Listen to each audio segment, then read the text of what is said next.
হুম। আবার আমি প্রথমে একটা সার্কেল এঁকেছিলাম, আমি বললাম যে সার্কেল যখন আমরা ড্র করছি, ও এটা আবার কি কালার দিলাম, সার্কেল ধরো এখানে ড্র করেছি। তো এইটা হলো নিচের অংশ, মেজর আর্ক, আর মেজর আর্কের standing on the major arc, that's why এইটা হলো obtuse angle, standing on the major arc, ঠিক আছে। এখন যখন standing on the major arc, তখন ভার্টেক্স অফ দ্য অ্যাঙ্গেল সেটা কোন আর্কের মধ্যে আছে? মাইনর। এই যে, what is the type of the inscribed angle whose vertex lies on the minor arc?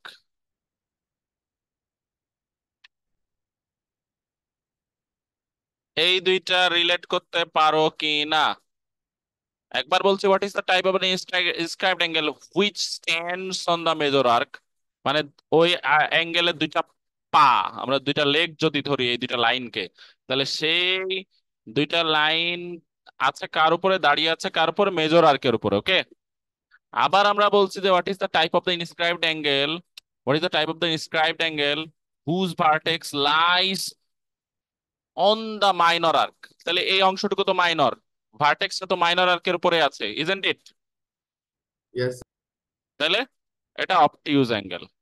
Similarly এখানে আরেকটা ছবি আঁকি। এখানে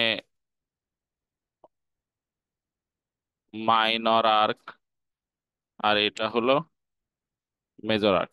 standing on the minor arc কি ধরনের angle? Acute sir. Acute angle. And similarly এই যে ইনস্ক্রাইবড অ্যাঙ্গেল যেটা আমরা আঁকলাম, যেটা মাইনর আর্কের উপর দাঁড়ায় আছে, তার ভার্টেক্স কোথায় আছে? Lies on the major arc, তাহলে এটার আনসার কি হবে? Acute angle. ক্লিয়ার? সবাই কি বুঝতে পেরেছো? Yes sir. Yes, sir. What is the measurement of the angle which is inscribed in a semi circle? এটা আমরা অনেকবার পড়েছি, এটা কেউ ভুল করে নাই। এই যে সেমি সার্কেল, সেমি সার্কেলের যে কোনো ইনস্ক্রাইবড অ্যাঙ্গেল আঁকো না কেন, অল উইল বি 90 ডিগ্রি। এখানে আঁকো, এখানে আঁকো, all will be 90 degree. So এটার answer 90 degree or right angle, ঠিক আছে। Next, what is the sum of the inscribed angles on minor and major arc of the circle having same endpoints? Having same endpoints বলতে কি বোঝানো হচ্ছে সেটা আমরা দেখি। একটা আর্কে বলছে যে what is the sum of the inscribed angles on minor and major arcs of the circle having same endpoint। এখন আমরা ধরো এরকম ভাবে একটা সার্কেল আঁকলাম, এখানে দিলাম পয়েন্ট এ, এখানে দিলাম পয়েন্ট বি। তো এইটা মাইনর আর্কের পরে আঁকলাম এসিবি, আর মেজর আর্কের উপরে আঁকলাম হলো এ ডিবি।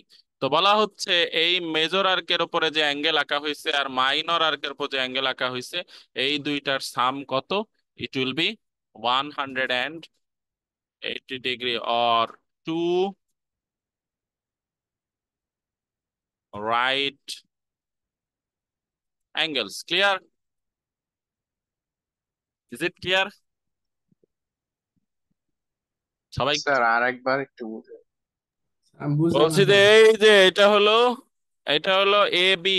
এ বি হলো বলেছে না যে what is the sum of the inscribed angles on minor and major arcs of the circle having same end points? তাহলে এই পাশের যে আর্ক এটা তো মেজর আর্ক, আর এই পাশের যে আর্ক এটা হলো মাইনর আর্ক। এখন এই মেজর আর্ক মাইনর আর্কের হলো A A DB minor arc, ACB major arc, এদের কমন পয়েন্ট কি, এন্ড পয়েন্ট কি, সেম এন্ড পয়েন্ট না? দুইটারই এন্ড পয়েন্ট হলো এ আর বি। ক্লিয়ার? দুটার এন্ড পয়েন্ট এ আর বি কিনা বলো? Yes sir. এবি। হ্যাঁ, তো তাইলে বলেছে যে inscribed angles on minor angle, minor angle, minor arc, inscribed angle of on minor arc কি, এসিবি, তাই তো? Yes sir. আর inscribed angle on major arc সেটা কি? এডিবি। Yes, sir. তাহলে এই যে এসিবি আর এডিবির সাম হবে 180 degree or two right angles, সেটা তুমি যেখানেই আর্ক আঁকো না কেন, আর্কের দুই পাশে যদি দুইটা, একটা মেজর আর্ক আর মাইনর আর্কের উপরে তুমি দুইটা অ্যাঙ্গেল, ইনস্ক্রাইবড অ্যাঙ্গেল ড্র করো, ওই দুইটার সাম সবসময় 180 ডিগ্রি হবে, যেই সার্কেলই আঁকো না কেন, যেই অ্যাঙ্গেলই আঁকো না কেন। ক্লিয়ার? Okay, sir. মানে অপোজিট অ্যাঙ্গেলস, আমরা এইটার একটা থিওরেম আছে, থিওরেমে বলা হয় যে হলো দা sum of the opposite angles of a quadrilateral inscribed in a circle. Quadrilateral inscribed in a circle বলতে বোঝায় যে যেই কোয়াড্রিল্যাটারের চারটা ভার্টিসেস একটা সার্কেলের বাউন্ডারির উপরে অবস্থিত।